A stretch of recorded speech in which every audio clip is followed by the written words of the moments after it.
La jeune fille, pour sa première rencontre arrangée avec un garçon issu d'une famille riche, commande délibérément un plat d'abat cru à l'odeur forte afin d'effrayer son prétendant.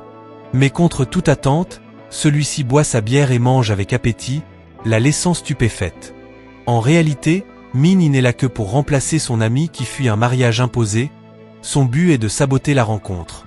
Elle ignore que ce garçon, Itae, est l'homme qu'elle a croisé le matin même. Sur le chemin du café, il a assisté à un accident et s'apprêtait à porter secours, mais Minnie, infirmière, a été plus rapide. Elle a retiré son foulard pour bander la plaie de la victime, laissant en lui une profonde impression. Malgré cela, Itae doit honorer le rendez-vous, ordre incontestable de son père. En attendant, il ne cesse de penser à cette jeune fille altruiste, et aux surprises, c'est elle qui se tient face à lui. Cet instant le comble, il se sent l'homme le plus heureux du monde. Minnie, voyant son plan échouer, emmène Itae dans un boui-boui crasseux. Table sale, vaisselle non lavée, mouche en prime. Itae fronce les sourcils, Minnie jubile intérieurement, persuadé qu'il la détestera. Mais il sourit, explique qu'il a mangé dans des boui-boui encore pires chez ses parents, puis se régale avec décontraction, réchauffant peu à peu le cœur de la jeune femme. Tous ses stratagèmes ayant échoué, Minnie tente le tout pour le tout, elle joue la fille vénale. Elle l'entraîne dans les boutiques, oublie son portefeuille pour qu'il paie. Itae accepte sans broncher. Face à un sac hors de prix 3 mois de son salaire, elle panique et prétexte en avoir un semblable à la maison. Quand elle trébuche sur ses talons, il rit tendrement. Finalement, elle choisit le porte-monnaie le moins cher, son plan s'effondre. Sur le chemin du retour, Itae insiste pour la raccompagner jusqu'à sa porte. Contrainte, Minnie le mène chez son ami Suon. Avant de se séparer, il lui offre une petite boîte contenant des chaussures plates et promet qu'elle en aura besoin la prochaine fois. Il fixe un nouveau rendez-vous, Minnie, troublée, rentre. Suon ouvre le cadeau, les chaussures sont à sa pointure exacte. Émue, Minnie passe la soirée seule à contempler les souliers, un sourire triste aux lèvres, persuadée de ne pas mériter un homme aussi chaleureux et sincère. Le lendemain, ils se croisent par hasard dans la rue. Minnie tente de l'éviter, mais une moto fonce sur elle, Itae la tire dans ses bras. Sous le soleil éclatant, elle reconnaît enfin le sauveteur de l'accident. Elle le soupçonne de la suivre, il rit, explique qu'ils prennent le même bus. La voyant en tenue simple, il se réjouit de découvrir sa vraie nature. Quand elle n'a pas de monnaie pour le ticket, il lui tend une poignée de pièces, pour avoir une excuse de la revoir. Rouge de confusion, elle monte, il la suit. Sous les regards amusés des passagers, le contrôleur taquine, l'ambiance devient légère. Itae, sourire aux lèvres, demande doucement « À quelle heure on se voit ?»« Et où ?» Le contrôleur reste bouche bée, Minnie, mortifiée, rêve de disparaître. Le jour du vrai rendez-vous arrive. Itae l'emmène dans un restaurant chic. Issu d'un milieu modeste, Minnie panique devant les couverts. Itae, percevant sa gêne, appelle le serveur et pose des questions sur l'usage des ustensiles comme pour la déculpabiliser. Un autre jour, à l'hôpital, Minnie se maquille soigneusement pour lui plaire. Des collègues masculins la traitent de « croqueuse de diamants ». Elle encaisse en silence. Itae arrive, vide un verre d'eau sur la tête du calomniateur, jette des billets sur la table, « rince-toi la bouche ». Minnie s'enfuit, glisse et tombe. Itae accourt, la soulève dans ses bras. Pour ne pas révéler son métier, elle refuse l'hôpital, il la pense sur un banc. Sous les pétales de cerisier, elle murmure « Tu es venu à la rencontre à cause de ma prétendue fortune ». Il rit, il n'a jamais prêté attention à l'origine sociale, seulement à sa vraie personnalité. Le bonheur semble à portée de main quand la vérité éclate. Itae rend visite à la maison de Suon et se retrouve face aux deux fiancés. Il comprend la supercherie mais, au lieu de s'en offusquer, joue le jeu. Minnie, rongée par la culpabilité, veut fuir. Le frère de Suon la retient pour le dîner. Itae, sachant tout, reste courtois mais tique quand la main du frère effleure l'épaule de Minnie. Après le repas, Suon annonce clairement qu'elle a fait remplacer Minnie pour refuser la union et que cette dernière n'a aucun sentiment pour lui. Itae ne réagit pas, il caresse du regard une photo de Minnie dans l'album, un sourire aux lèvres. Plus tard, seul avec elle, il s'approche, mais le frère surgit. Minnie, crispée, serre le papier où Itae a noté un rendez-vous. Ce soir-là, elle se rend à l'adresse indiquée, tête baissée, pour s'excuser du mensonge. Ite avoue l'avoir su depuis longtemps mais avoir fait semblant pour continuer à la voir. Les larmes aux yeux, Min y confesse n'être qu'une infirmière pauvre. Il lui prend la main, peu lui importe, il l'aime telle qu'elle est. Pourtant, quand il demande à Suon d'éclaircir la situation avec leurs parents respectifs, il apprend qu'elle est blessée lors d'une manifestation. Il l'emmène à l'hôpital, ils se disputent bruyamment. Min, spectatrice, sent la jalousie monter malgré elle.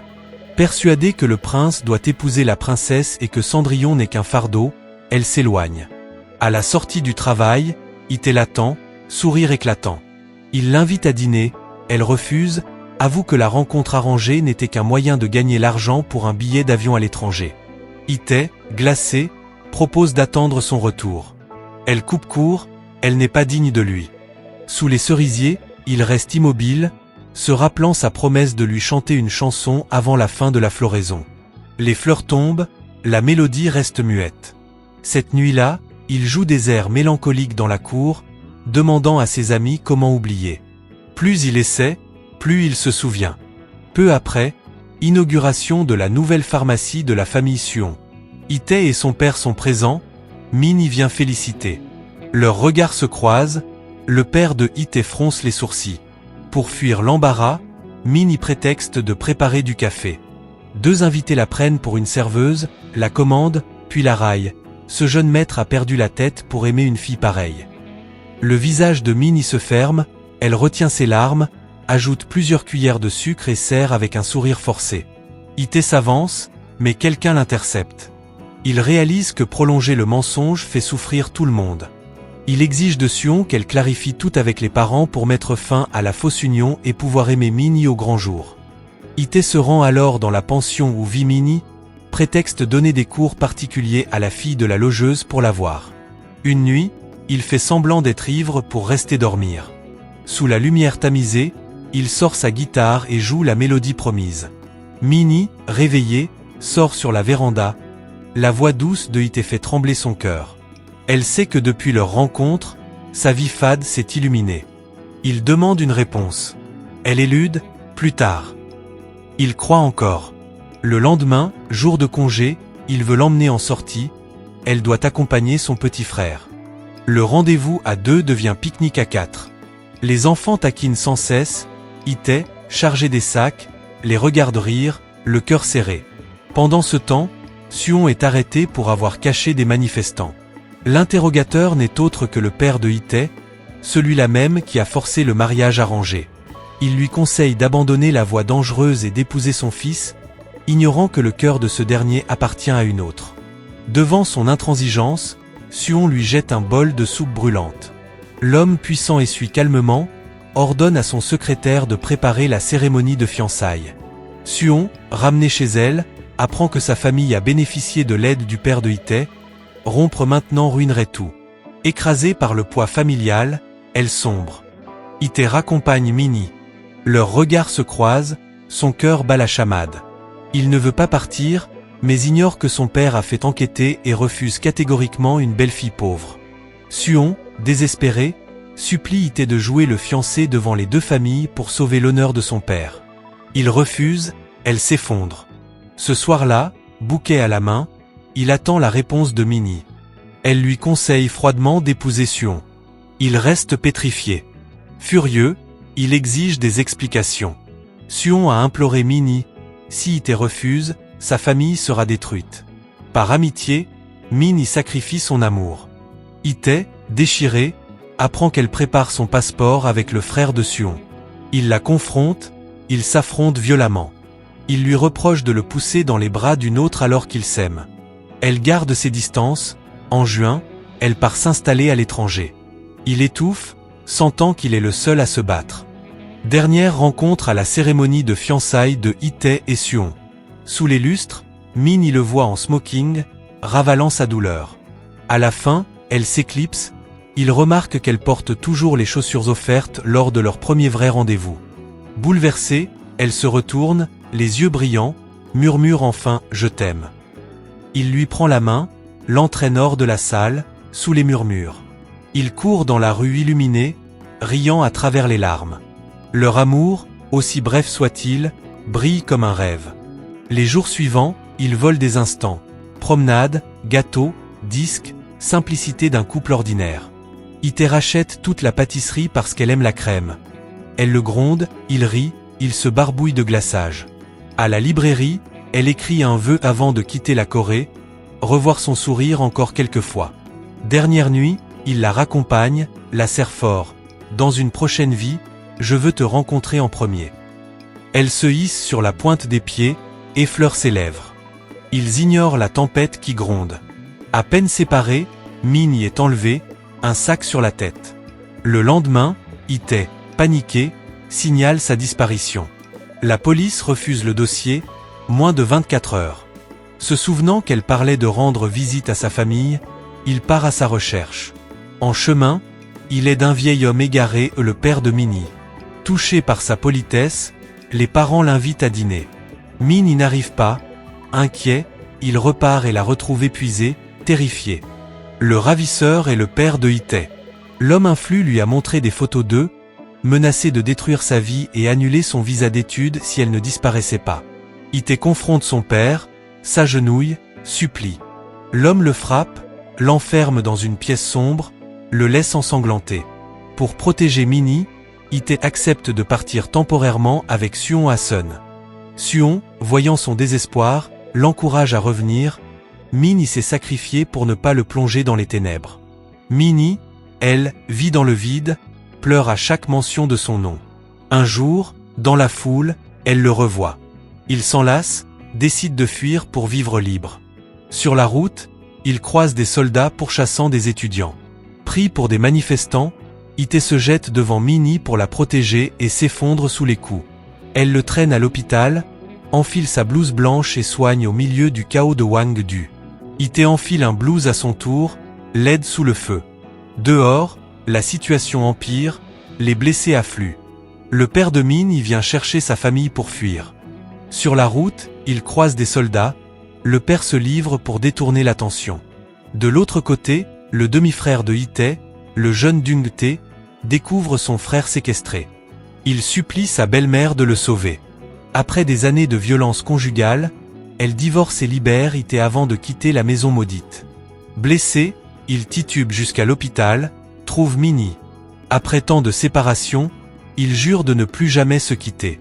Dans une église déserte, à la lueur des cierges, ils échangent des vœux et deviennent mari et femme. Mais la joie est brève, le père de Minnie meurt en se sacrifiant. Dans ses affaires, elle trouve l'argent qu'elle envoyait, jamais touché. Les larmes coulent, l'amour paternel fut sa dernière lumière. Le père de Ité, apprenant leur union, ordonne l'assassinat de Minnie. Dung-tae surprend le plan. Se souvenant de la douceur de Minnie, il court l'avertir. Un soldat lui remet un mot, Ité l'attend dans un lieu secret. Elle y va, un homme sort une arme. Dung-tae se jette devant elle, prend la balle. Les parents accourent, la mère, écœurée, abandonne définitivement son mari. Ité emmène son frère à l'hôpital, son père, autrefois tout-puissant, n'a plus que ses deux mains vides et une famille brisée. Dans la confusion, la petite sœur de Minnie, Minzu, se perd. Ité et Minnie se séparent pour la chercher. Avant de partir, il lui confie la montre de son père. Dans 5 minutes, on se retrouve. C'est leur dernier échange. Minnie trouve Minzu, la cache dans les buissons, attire les soldats pour la protéger. Un soldat la vise, elle se jette devant. Le coup part. Minzu, tétanisée, est entraînée loin. La montre tombe près du corps. Le soldat, celui qu'elle avait soigné jadis, dépose une note et la montre dans sa main, puis s'éloigne. Sous le ciel gris de mai, Minnie sourit, ferme les yeux, rassurée, sa sœur vivra. Après l'insurrection, Ité placarde des avis de recherche. Aucun signe. Désespéré, il tente de mettre fin à ses jours, les vagues le rejettent sur le rivage. 40 ans passent. Cheveux blancs, il vit seul, fidèle à sa promesse. Un jour, Minzu, adulte, lui apporte la note trouvée dans les affaires de sa sœur, « Ne meurs pas pour moi. Vis, porte notre lumière plus loin. » Ité sourit en silence. Il n'a jamais oublié sa femme. La jeune fille dans la lumière dorée de l'après-midi reste à jamais la seule dans son cœur. Le souvenir de Minnie, de cet amour pur, brille comme une petite lampe, éclairant sa vie jusqu'au dernier souffle.